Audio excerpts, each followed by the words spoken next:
साल 2023 की बात है। क्रिम्सन ट्रुथ नामक एक स्वतंत्र पत्रकार समूह को एक रहस्यमयी ईमेल मिला। उसमें सिर्फ एक लाइन थी, अगर सच्चाई से डरते नहीं तो नरकपुर आइए जहां पिशाच अब भी जिंदा है। साथ में जुड़ी थी एक पुरानी फटी हुई तस्वीर, एक वीरान गांव धुंध से ढका, और दूर कहीं झोपड़ी के दरवाजे पर खड़ा एक परछाई सा आदमी जिसकी आंखें लाल थीं। टीम के 5 सदस्य थे। राहुल, लीड रिपोर्टर, तर्क में यकीन रखने वाला लेकिन भीतर से बेचैन। सिमी, कैमरा एक्सपर्ट, जिसे अंधेरे से डर लगता था। आदित्य, इतिहास और लोक कथाओं का जानकार, रहस्यों का दीवाना। नेहा, ऑडियो एनालिस्ट, जिसने कई EVP electronic voice phenomena record किए थे। कैबिन, तकनीकी हैकर और ड्रोन ऑपरेटर, जिसे सबूत चाहिए होते थे, कहानियां नहीं। राहुल ने बाकी सबको देखा और कहा, हमने भूतों की बहुत कहानियां सुनी हैं, अब चलकर देखते हैं कि नरकपुर में असल में है क्या। पश्चिम बंगाल के एक दूरस्थ पहाड़ी क्षेत्र में बसा नरकपुर अब सरकारी नक्शों में नहीं दिखता था। 4 दिन की यात्रा के बाद टीम वहां पहुंची। जंगलों से घिरा, पगडंडियों में लिपटा, यह गांव बिल्कुल सूना था। हर झोपड़ी का दरवाजा बंद, कोई हलचल नहीं। गांव के प्रवेश द्वार पर एक तख्ती थी, खून ने जिसे छुआ वह अब हमारा है। पहली रात वे गांव के बाहर एक परित्यक्त स्कूल में रुके। जैसे ही अंधेरा गहराया, कैमरे की स्क्रीन में अजीब सा शोर दिखाई दिया। सिमी ने देखा, स्क्रीन पर एक परछाई स्कूल के गलियारे में घूम रही थी, लेकिन वहां कोई नहीं था। नेहा ने आवाज रिकॉर्ड की, जिसमें फुसफुसाहट थी, खून चाहिए, ताजा। अगली सुबह आदित्य को एक टूटी हुई झोपड़ी के नीचे से एक पुरानी डायरी मिली। वह 1997 की थी। उसमें लिखा था, ब्रिटिश हुकूमत ने यहां एक प्रयोग किया था। एक आदिवासी को पिशाच मान उसे बांधकर जिंदा दफना दिया गया। कहते हैं उस रात से खून सूखने लगा, जानवर गायब, लोग पागल, अब हम भी बदल रहे हैं। राहुल को सब बकवास लगा, लेकिन आदित्य गंभीर हो गया। ये कोई तंत्र या श्राप नहीं, ये एक परजीवी है, खून से पनपता है, और ये अब भी जिंदा है। गांव के बीचों बीच एक सूखा कुआं था। उसके पास एक बूढ़ा आदमी बैठा था, लाल आंखें, खाल झुर्रीदार। उसने धीरे से कहा, तुम आए हो, अब तुम नहीं जाओगे।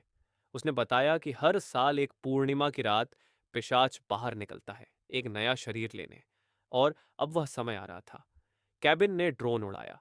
जैसे ही वह कुएं के ऊपर पहुंचा, उसकी स्क्रीन काली हो गई।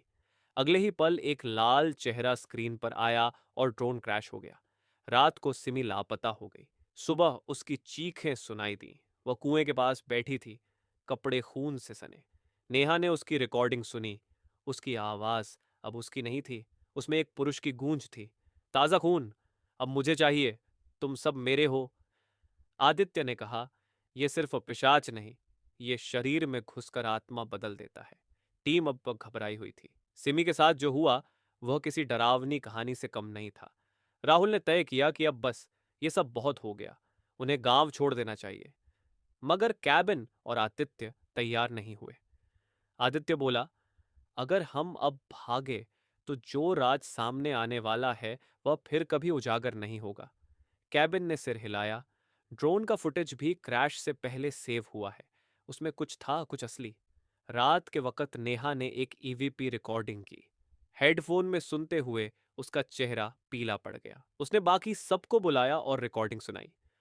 खून, खून, कुएं के नीचे रास्ता है, वहां से सब शुरू हुआ था। राहुल ने डरते हुए कहा, मतलब पिशाच अभी भी जिंदा है और वो नीचे कहीं छिपा है। अगली सुबह वे सब कुएं के पास पहुंचे। आदित्य ने बताया कि पुराने ग्रंथों के अनुसार पिशाच जमीन के नीचे छिपते हैं, जहां अंधेरा और नमी हो। कैबिन ने रस्सियों और कैमरा लाइट की मदद से राहुल और आदित्य को कुएं के अंदर उतारा। कुएं के नीचे एक पत्थर का दरवाजा था, जिस पर रक्त से बनी आकृतियां थीं, आदिवासी प्रतीकों से मिलती जुलती। आदित्य ने वह पुरानी डायरी निकाली और उसके कुछ संकेतों को पढ़कर दरवाजा खोल दिया। जैसे ही दरवाजा खुला, एक तेज बदबू और ठंडी हवा का झोंका आया। अंदर एक सुरंग थी, जो गांव के नीचे गहराई में जाती थी। दीवारों पर खून के धब्बे और नाखूनों के निशान थे, जैसे किसी ने बाहर निकलने की कोशिश की हो। सुरंग के अंत में एक गुफा थी।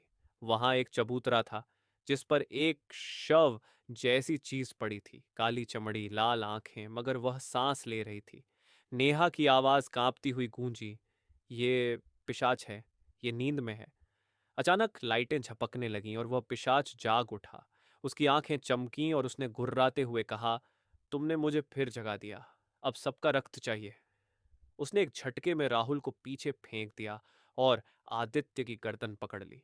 लेकिन तभी नेहा ने उस पर एक पवित्र जल से भरी शीशी फेंकी, जो आदित्य ने डायरी से मिले संकेतों से बनाई थी। पिशाच चीखा और जमीन पर गिर पड़ा, लेकिन मरने की जगह उसकी त्वचा फिर से बनने लगी। आदित्य पूरी तरह घायल था, लेकिन उसने राहुल को देखकर कहा, ये खत्म नहीं होगा जब तक इसका खून न सूख जाए। तुम्हें बलिदान देना होगा। केबिन ने एक योजना बनाई, गुफा को विस्फोटक से उड़ाने की, मगर कोई एक को पीछे रुककर ट्रिगर दबाना था। नेहा ने कहा, अब मैं रहूंगी, मेरी आवाजों ने ही सब शुरू किया था, अब मुझे ही इसे खत्म करना होगा। राहुल और कैबिन बाहर निकले। जैसे ही पिशाच फिर से खड़ा हुआ, नेहा ने विस्फोटक ट्रिगर कर दिया। गुफा हिल गई, धूल का बादल छा गया और फिर शांति। 2 दिन बाद राहुल और कैबिन किसी तरह वापस लौटे। न्यूज चैनल्स पर नरकपुर के रहस्य की कहानी वायरल हो गई, पर किसी ने यह नहीं बताया कि ड्रोन से ली गई ये आखिरी फुटेज में क्या था। विस्फोट के बाद जलती राख के बीच एक और परछाई चल रही थी। उसकी आंखें अब भी लाल थीं। पिशाच मरा नहीं, बस नया शरीर ढूंढ रहा है।